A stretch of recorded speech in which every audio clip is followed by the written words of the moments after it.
TC News. Seu resultado é nossa marca.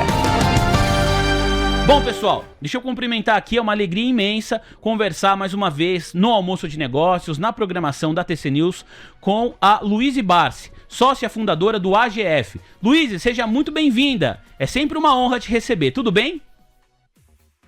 Tudo bem, Vini, Cami, boa tarde aí para todos os ouvintes e membros aí do TC, é um prazer estar aqui de novo.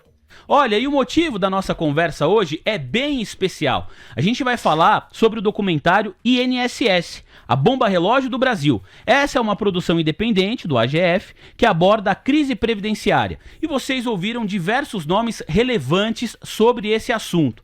Pra galera que, quando eu falei aqui do documentário, já teve gente no chat falando, é hoje, hein, Vini, é dia 10. Pois é. Então, nós temos aqui a honra de conversar com a Luíse bem no lançamento do documentário.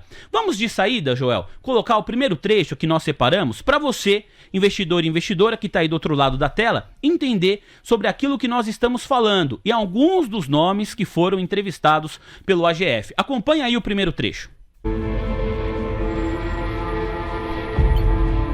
O Brasil gasta com previdência mais ou menos 13% do PIB. É um número muito alto. Para a nossa estrutura demográfica, o Brasil deveria gastar em torno de 7% do PIB. Entre 7% e 8% do PIB, a gente gasta 13% do PIB, que é um número muito maior do que o que a gente poderia esperar pela estrutura demográfica, mas o gasto com previdência no Brasil ele é crescente. Quando a gente olha o regime geral de previdência social e de funcionários públicos federais, é praticamente metade do gasto público federal. Dito isso, sem dúvida, a gente controlar o gasto com previdência é uma das medidas fiscais mais importantes para a gente eventualmente chegar ao equilíbrio das contas públicas de forma sustentável nos próximos anos. Você acompanhou o Mansueto Almeida falando, além dele, Fábio Jambiage, Eduardo Gianetti, Ana Carla Abrão, Luiz Barsi Filho e outras personalidades participam dessa produção. Vamos lá para a nossa primeira pergunta, Cami, a bola está contigo. Vamos lá. Bom, Luiz, falar sobre a situação da Previdência no Brasil é sempre um tema muito importante, mas eu queria saber o que te motivou a produzir um documentário sobre esse tema nesse momento. Vamos lá, acho que essa é uma ótima pergunta, né? O Barsi lá atrás, na década de 70, quando começou a investir, a motivação dele era justamente essa visão que ele já tinha há 55 anos atrás, de que a Previdência, né, o INSS, não conseguiria prover uma vida confortável para ele e para a família no futuro, né? Então, a alternativa que ele achou lá atrás é se desvencilhar da dependência do governo e fazer a sua própria previdência no mercado de capitais, através de boas ações pagadoras de dividendo, né? Então, na realidade, o assunto previdência, né, ele é um assunto que nunca saiu de moda, é um assunto que vira e mexe a gente tem que discutir e sempre com muita urgência, né? Porque a previdência, ela tem um objetivo nobre, né? Então, a ideia do documentário não é de forma alguma demonizar a previdência ou esse mecanismo tão importante de distribuição de renda no nosso país. Mas a verdade é que esse é um direito previsto em Constituição, né? E um desses dispositivos constitucionais, inclusive, fala ipsis literis, vou até trouxe aqui escrito para não me perder, ele fala, o trabalhador deve oferir renda suficiente para custear as suas despesas e de sua família. Entretanto, segundo alguns dados aí do Diese, para que todos esses custos pudessem ser custeados, né, financiados pelo dinheiro da Previdência, os beneficiários deveriam receber pelo menos 4,9 vezes o valor do benefício atual. Para vocês terem uma noção, 64% dos beneficiários da Previdência recebem entre 1 e 2 salários mínimos, que a gente já sabe que não é suficiente para custear todo o sustento de uma família, né? Então, a verdade é que a Previdência ela tem, nos últimos anos, falhado com a população brasileira, né? Então, a nossa intenção com esse documentário é justamente trazer um pouco de luz para esse assunto, né? Lembrando que nós tivemos uma reforma da Previdência em 2019, que a gente já teve alguns ganhos, alguns benefícios, mas você vê, 4, 5 anos depois, a gente já vai ter que discutir isso novamente. E quanto mais antecedência a gente trazer esse assunto para a nossa sociedade discutir, acho que mais leves são os ajustes, né, que a gente tem para fazer. Então, hoje, claro, discute-se muito e é um dos temas de aflição de todo o mercado, né, de todos os economistas, a questão fiscal no país, né? Como o próprio Mansueto falou aí no trecho do documentário, pouco mais da metade de todo o orçamento da União ele é dispendido em aposentadorias, pensões e outros benefícios, né? Então, é uma conta pesada. E segundo, você tem a questão demográfica que ela não joga a nosso favor, né? Então, esses dias mesmo saiu uma estatística bem importante, né? Que 5,4 milhões de jovens não estudam e não estão procurando um trabalho, não estão procurando um emprego, né? Você tem também a taxa de fecundidade, que caiu aí para 6 filhos na década de 70 para 1,6 filhos em 2023. E de uma população que, claro, quanto mais qualidade de vida, tende a ter uma sobrevida cada vez melhor. Então, a tendência é que essa conta fique cada vez mais pesada, né? Então, acho que a ideia geral é isso, é trazer para o público essa consciência de que temos um problema, né? Isso não é um problema estrito do Brasil, né? A gente tem um país com condições únicas, com uma população grande, uma população carente que precisa ser atendida. Você tem uma outra parte da população que teria condições, inclusive, de fazer a sua própria previdência através da iniciativa privada, né? Através do mercado de capitais. Então, esse é o nosso objetivo com esse documentário aí. E, Luiz, vocês ouviram muita gente importante para falar sobre esse tema no documentário, e eu queria saber se a opinião desses especialistas sobre o tamanho do problema previdenciário no Brasil foi unânime ou se teve alguma divergência. Foi unânime, foi unânime. Na verdade, a gente trouxe esses especialistas, né? Você tem o Mansueto, que é um dos maiores especialistas do país em finanças públicas, né? Você tem o professor Hélio Zilberstag, Paulo Tafner, Fábio Jambiagi, né? Que são especialistas também em previdência. Todos eles foram unânimes de que, olha, a gente tem uma bomba nas mãos em que é melhor a gente falar sobre esse assunto enquanto a gente consegue desarmá-la, né? E aí, claro, na segunda metade do documentário, a gente também só não quer trazer a desgraça, né? Claro, o assunto é urgente, mas existe uma solução, né? E uma dessas soluções que a gente acredita, o Barsi já faz há 55 anos através do mercado de capitais, né?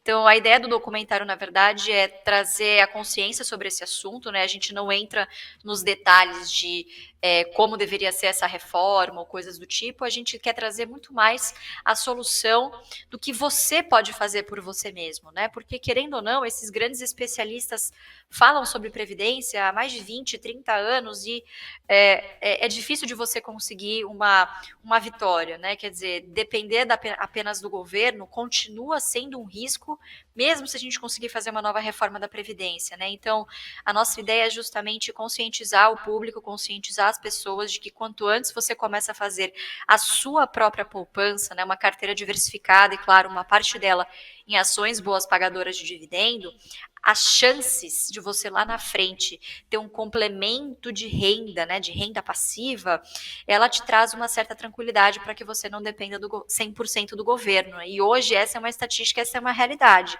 98% dos nossos idosos, segundo o IBGE, dependem ou do INSS ou de parentes próximos para sobreviver, né? Então acho que é um assunto importante aí para qualquer sociedade discutir. Sem dúvida que sim, por isso que estamos aqui, muito, muito legal a sua presença para a gente falar também sobre esse tema. Daqui a pouquinho, viu, Luiz, eu vou te pedir para falar onde o documentário vai ser exibido, como que o nosso público aqui pode ter acesso a esse material. Antes disso, vamos assistir aqui mais um trechinho, o Joel separou, a gente mostra agora para você que está aí do outro lado da tela. Em 2019, o Brasil aprovou uma reforma da Previdência. A pergunta é, ela é suficiente? Sociedades com uma proporção de idosos grande em relação à população total, é natural que gastem mais com previdência. O Brasil é o único país que está no quadrante errado. É o país ainda relativamente jovem que gasta com previdência como países com uma população idosa muito grande. A questão é até que ponto, social e politicamente, isso vai ser sustentável indefinidamente. Fábio Jambiagi, uma das vozes mais importantes a respeito do estudo da Previdência no Brasil. Ele é referência nesse assunto. E se você estava prestando atenção, investidor e investidora, ele faz referência a 2019, ano em que foi aprovada a mais recente reforma da Previdência. Mas vale lembrar, né? O Brasil teve 7 reformas da Previdência desde 1993. A última foi agora, há 4 anos, em 2019. No último dia 29 de abril, o ministro da Fazenda, Fernando Haddad, afirmou que a manutenção da desoneração da folha de pagamentos para 17 setores da economia e também a desoneração para pequenos municípios traz o risco de uma nova reforma da Previdência. De acordo com o ministro da Fazenda, isso pode ser necessário em até 3 anos. Eu queria saber, Luiz, como que você enxerga isso? Porque a gente fica, enquanto sociedade, enquanto país, fazendo reforma atrás de reforma e não consegue encontrar uma solução estrutural para esse dilema. Vini, inclusive o professor Hélio, ele fala brevemente sobre isso, né? Não era o objetivo do documentário tratar de novas reformas da Previdência, né? Mas sim trazer os dados e a urgência da gente discutir esse assunto, mas o professor Hélio tem inclusive propostas da FIP, tem propostas inclusive do próprio Paulo Tafner com o Fábio Jambiagi, né? E eu acho que existe uma crítica também a respeito do sistema que a gente optou, né, do sistema que a gente tem vigente, que é o sistema de repartição, em que as pessoas que estão na idade ativa, né, contribuem e pagam pelas aposentadorias, pelos benefícios de quem está se aposentando no momento. Então, enquanto a sua pirâmide etária, né, ela tem uma base larga, ou seja, enquanto o país é jovem, esse sistema ele acaba funcionando muito bem, mas em determinado momento, quando a pirâmide vai se invertendo, ou seja, quando o país vai envelhecendo, né, você vai começar a buscar outras formas de custear os benefícios, afinal de contas você vai ter uma base mais estreita, você vai chegar no momento que você vai ter mais beneficiários do que contribuintes, né? Então, isso é um problema inerente ao próprio sistema de repartição que o Brasil adota, né? Existem outros países que acabaram optando pelo regime de capitalização, etc. Mas eu vou ser bem honesta contigo, né? Olhando o nosso histórico aí de reformas da Previdência, eu não acredito numa reforma que seja a bala de prata. Eu acredito que conforme as questões demográficas vão evoluindo, conforme as questões fiscais do país vão evoluindo, provavelmente a gente caminha para uma trajetória de pequenas reformas ao longo do tempo, né? Até porque essas questões elas são móveis, né? Elas vão alterando ao longo do tempo, né? Então, na época que nós fizemos a reforma em 2019, aquilo foi suficiente, né? Hoje, se vê só, já não é mais, justamente por essa dinâmica que a economia tem, né? Essa agilidade que a gente tem na economia. Então, eu acho que, de novo, é muito importante a gente tratar esse assunto e não acho que a gente vai ter uma única solução. Né, é preciso a gente falar, trazer luz também sobre a questão de, será que o problema está realmente no regime geral, que são esses 39 milhões de beneficiários, ou está nos regimes próprios de previdência, que são geralmente dos funcionários públicos civis e os militares, né, em que na reforma de 2019 esse ponto não foi tocado, né, e ali a gente tem 7 milhões de beneficiários, né, versus 39 milhões no INSS, né, recebendo ali um piso salarial de, em média, R$ 5.500. Então, eu acho que é importante a gente tocar nessa ferida, discutir esses assuntos sem apontar dedo, sem paixões, né, eu acho que a gente precisa se unir como sociedade e entender que da forma que está a conta não fecha, e que se a gente empurrar esse assunto com a barriga lá na frente vai ser muito pior.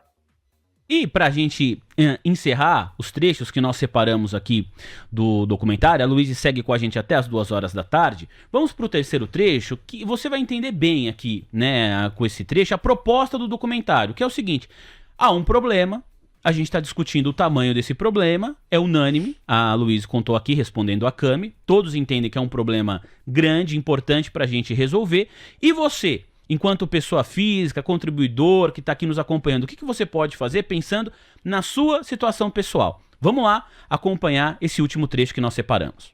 A verdade é essa, eu fugi de ser pobre. Eu nunca programei chegar onde eu cheguei. Então hoje, o cidadão não pode imaginar viver da aposentadoria. Por quê? O reajuste de todos os bens, eles tiveram uma proporção gigantesca em termos de preço. Então hoje, o cidadão que ganha um salário mínimo e que seja assim, uma pessoa aposentada, ele não tem condições de viver. Não sou eu que estou falando isso, é a realidade. Luiz, me parece que a proposta central do documentário é falar para as pessoas o seguinte: olha, você tem um problema, mas há também uma solução.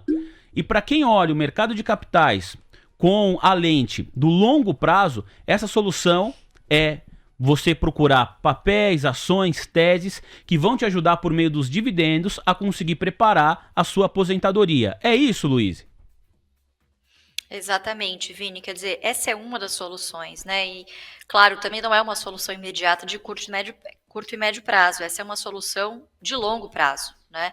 Claro, você precisa usar o tempo a seu favor, o efeito dos juros compostos, do reinvestimento, para que você veja esse efeito multiplicador da renda lá na frente, né? Ou seja, o seu retorno total, seja o valor do seu patrimônio ou o valor da renda passiva que você recebe, isso precisa de tempo e, obviamente, dessa famosa bola de neve, né? Então, eu acho que é justamente isso. Vocês pegaram bem o recado aí. A ideia é, quanto antes você se conscientiza de que você precisa fazer uma poupança pessoal, pensando no seu futuro, mais rápido você consegue chegar nesse seu objetivo de ter um complemento de renda, né? Quer dizer, de novo, o Barsi pensou nisso lá na década de 70 e o que ele fez não foi produto de nenhuma genialidade. Foi produto do que, por exemplo, os americanos fazem, né? Então, aqui você tem um oceano azul de oportunidades. A gente tem menos de 5% da população brasileira investindo em ações, né? Investindo na bolsa, enquanto lá fora você tem mecanismos específicos de poupança através do mercado de capitais, né, através das ações principalmente, e mais da metade dos americanos investem em ações, né, quer dizer, existe essa cultura de, poxa, o casal ali acaba de constituir uma família, eles ainda nem têm filhos e já estão poupando ali, comprando ações, tendo uma carteira diversificada, pensando na faculdade do filho que ainda nem nasceu, né. Então, eu acho que no final do dia, a gente fala aqui de quando a gente fala sobre investimento em ações, né, a gente precisa tocar no assunto também da falta de educação financeira e de cultura de investimento que o nosso país tem, né? Essa também não é uma solução de curto e médio prazo, né? Quer dizer, é uma questão geracional. Então, quanto antes a gente falar sobre esse assunto, mais rápido a gente consegue resolver. Ô Luiz, e para quem está interessado, e a nossa audiência aqui aumentou do início da nossa conversa para cá, então tem muita gente certamente interessada em consumir o conteúdo do documentário. Vai estar disponível em quais plataformas, quais são os caminhos para a gente ter acesso à íntegra do documentário? Tá aí na tela para quem quiser também no nosso GC anotar o nome. Quais são os caminhos, por gentileza, Luiz? Legal, Vini, muito simples, vai estar disponível hoje, né, segunda-feira, dia 10 de junho, às 20 horas, no canal do YouTube do AGF, Ações Garantem Futuro.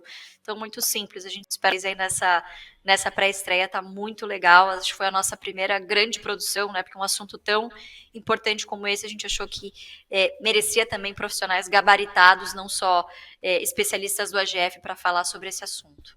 Ah, então é muito fácil, hein, pessoal? Você já tá aqui no YouTube, no canal do TC, você fica aqui com a gente até 6h30 da tarde, que é o horário da nossa programação. Depois, 8 horas, coloca o despertador aí, pronto. Vai lá pro canal do YouTube do AGF, o documentário vai ser lançado por lá. Vamos assistir, vamos acompanhar, sem dúvida nenhuma. Parabéns aí pelo trabalho, Luiz. Vou aproveitar os 9 minutos que nos restam, Luiz, pra falar com você. Se eu não elaborar aqui uma pergunta de bolsa, a audiência vai à loucura, viu, Luiz? O pessoal aqui me...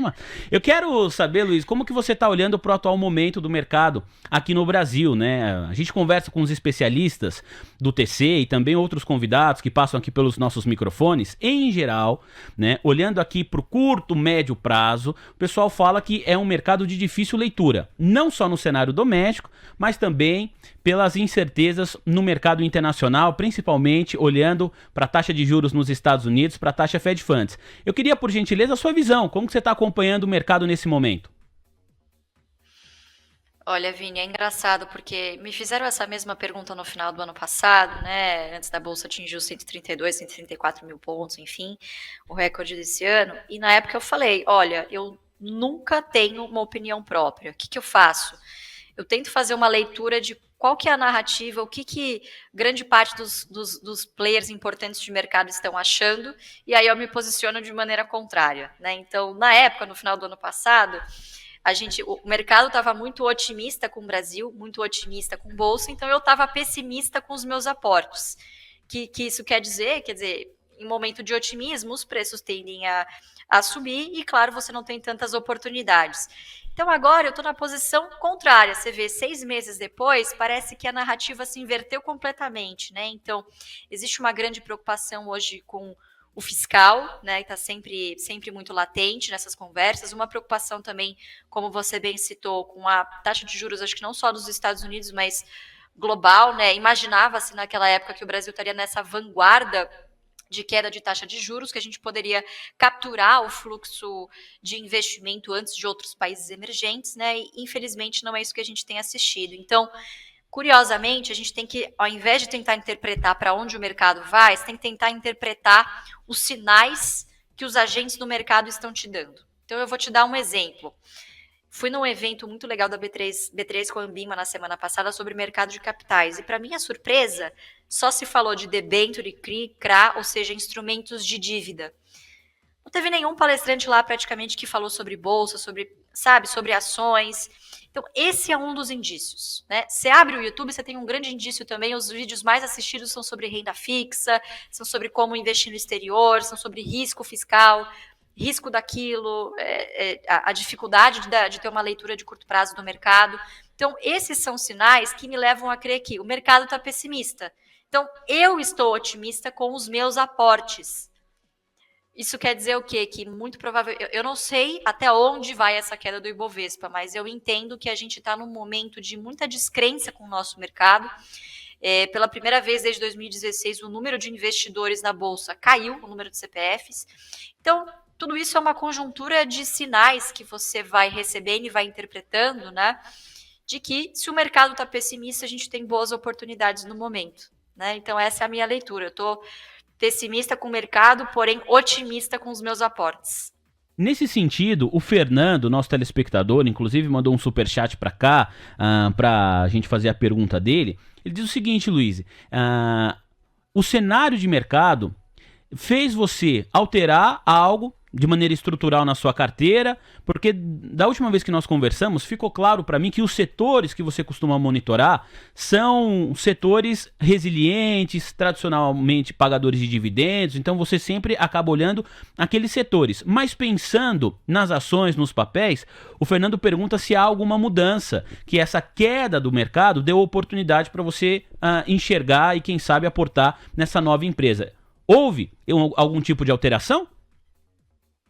Excelente pergunta. Não houve alteração. A questão é o seguinte, o que muda conforme os preços oscilam é a quantidade de caixa, é o tamanho do apetite que a gente faz nos nossos aportes. Então, quando a Bolsa estava na máxima, a gente continuou aportando, fazendo alguns aportes técnicos ali, mês a mês, porque a constância dos aportes ela é muito importante, afinal, o investidor ele tem que fazer as pazes consigo mesmo sobre a sua incompetência de saber para onde o mercado vai, né? Então, assumindo essa postura humilde, a gente faz aportes todos os meses.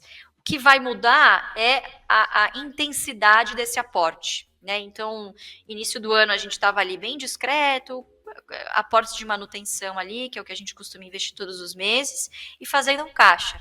Então, a partir de agora, a gente já vê empresas que já sofreram correções bastante importantes nas suas cotações, né? E o que a gente consegue observar é que as principais empresas do BEST, que são os setores que predominam na nossa carteira, né? Para quem não sabe, bancos, energia, seguro, saneamento e telecom, né? Que são geralmente as empresas de utility, empresas financeiras, enfim, que têm essa característica de resiliência, né? Essas empresas elas ainda não sofreram um revés tão grande quanto outras empresas que têm uma situação de alavancagem maior, que têm uma dependência maior da nossa economia doméstica, como o setor de varejo, construção civil, né? Commodities também está numa fase não tão gloriosa como há 2 anos atrás. Então, você tem alguns setores um pouquinho mais cíclicos, né? Menos defensivos, que acabam corrigindo primeiro. A gente tem um efeito também que é dos resgates dos fundos de ações, dos fundos que, claro, para atender o seu cotista, ele precisa liquidar as suas posições mais líquidas, né? Então, Então, esse efeito na cadeia, ele demora um pouquinho para chegar nas empresas previdenciárias, né? Porque no momento que você está na escuridão, o dividendo ele acaba sendo aquele farol de esperança, né? Que acaba dando uma iluminada na carteira e te ajuda a prosseguir. Então, eu não diria que foi o que mudou, mas o que acaba acontecendo naturalmente é que a gente vê grandes oportunidades hoje em outros papéis, né, em outras empresas que não sejam ali especificamente do BEST, né, a gente acredita que esse movimento vai vir muito mais para o final desse ciclo de pessimismo. E a gente está comprando algumas empresas de oportunidade aí da nossa carteira, né, que pagam bons dividendos ou que a gente acredite que no futuro pagarão bons dividendos, né? São empresas essas que estão trabalhando aí para diminuir as suas alavancagens, que acabaram de sair de um ciclo de investimento mais forte e que agora, obviamente, com essa expectativa de que a taxa de juros não ceda tão rapidamente quanto se esperava, né? A prioridade número 1 é reduzir a alavancagem, reduzir a dívida, manter ali um patamar saudável para cobrir serviços de dívida e, claro, isso acaba se refletindo também na cotação desses papéis, né? Então, é um jogo de paciência, é um jogo de disciplina, né? O mercado, ele sempre vai dar alguma janela, alguma abertura para que um setor ou uma empresa específica abram ali uma oportunidade de compra. Ô Luiz, eu não sei, até eu tenho que te liberar aqui pelo horário, o quanto você pode ou não falar sobre isso, mas você poderia dar alguns exemplos aqui para nossa audiência desses papéis que vocês estão monitorando? Ô Vini, acho que nenhuma grande novidade aí para quem já acompanha o AGF há algum tempo, né? A gente não costuma fazer, a gente faz grandes posições, né? Então, enfim, a gente tem poucas empresas, poucas e boas empresas, né, tickers na carteira, mas muitas ações dessas poucas e boas empresas. Então, uma ação que a gente vem montando posição já há algum tempo e agora intensificado esse movimento é Taurus e Cosan, por exemplo, né, que são duas empresas de oportunidade. Taurus até paga um bom dividendo, né, mas está no momento de difícil agora, principalmente para o mercado interno, né, e está focando bastante nos investimentos aí na diversificação geográfica, né, então com a fábrica nova na Índia, que já está entrando em operação, tem inclusive uma licitação lá em andamento, né, tem também um memorando de entendimentos com a Arábia Saudita, então é uma empresa que está também num ciclo de investimento, que está passando, obviamente, por uma fase difícil, mas que a gente continua acreditando aí na tese, né, e a segunda é a Cosan, que entra no rol ali de empresas com essas características que eu falei, né? Uma empresa cuja base acionária basicamente é detida ali por grandes institucionais, que ultimamente têm tomado bastante resgates, então precisam liquidar algumas dessas posições que possuam mais liquidez para justamente dar essa saída para os seus cotistas, né? E você tem também o agravamento de ser uma empresa com uma dívida, assim, relativamente alta, né? Acho que o problema não é nem a alavancagem, a relação dívida líquida EBITDA, né, que tá na casa ali dos 2,5 vezes, mas sim o endividamento bruto em si, né? Que, obviamente, traz um serviço de dívida bastante grande, mas é também uma empresa que tem walk the talk, né? Quer dizer, tem sido muito consistente no seu discurso de queremos desalavancar, né, estão no meio de um ciclo de investimento bem grande aí nas suas investidas, né, principalmente na Rumo e na Raizen, então esses dois acabam sendo dois papéis de oportunidade que no futuro a gente acredita que vão pagar bons dividendos, né, essa é o pilar, é a coluna fundamental aí da tese que a gente tem intensificado nossos aportes. Luiz, muito obrigado pela gentileza, é um prazer te receber aqui, boa sorte hoje no lançamento do documentário, todos nós já temos aqui um compromisso às 8 horas da noite, vamos ficar ligados aí no canal do AGF, até uma próxima oportunidade, um abraço. Vini, Cami, muito obrigada e sempre um abraço aí para o pessoal do TC que me recebe com muita alegria sempre, obrigada, viu? TC News.